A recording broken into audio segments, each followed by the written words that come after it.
So keeping all this in mind, in 2016 there was an attempt to codify sepsis and come out with a new definition of sepsis, what is called as sepsis 3.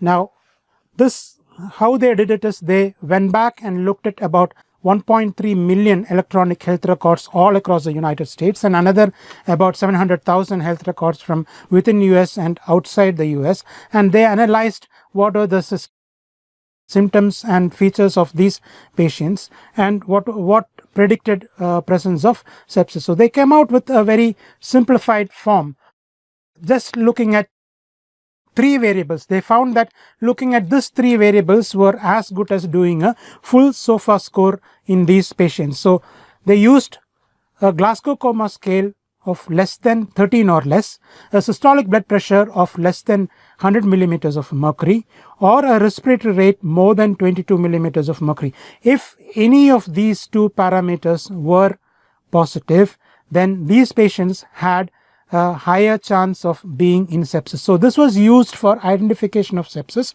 outside the ICU, and this was what is called as QSOFA or quick SOFA. When this was analyzed, it was found that this had an area under the receiver operating curve of approximately 0.81, which means that there is very high sensitivity and specificity for identification of sepsis by usage of these 3 parameters.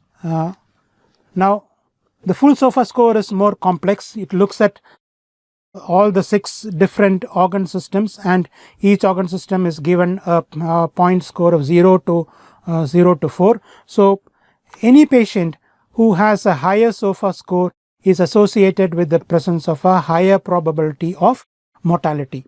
Now with this background, the current sepsis definition states that sepsis is a suspected or documented infection and with an acute increase of SOFA of 2 points. So if in a patient who has suspected infection or documented infection, if the SOFA score is 2 or there is a rise in SOFA score from baseline of 2, then these patients have sepsis.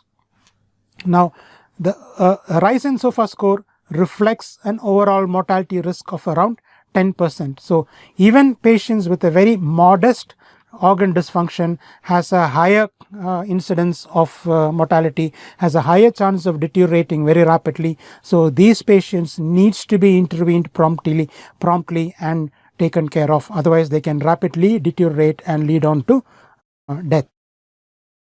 Now what is septic shock? If these patients with sepsis have persistent hypotension requiring vasopressors to maintain a mean arterial pressure of more than 65 millimeters of mercury, and if there is a serum lactate level more than 2 millimoles per liter in spite of adequate volume resuscitation, then these patients are thought to be in septic shock.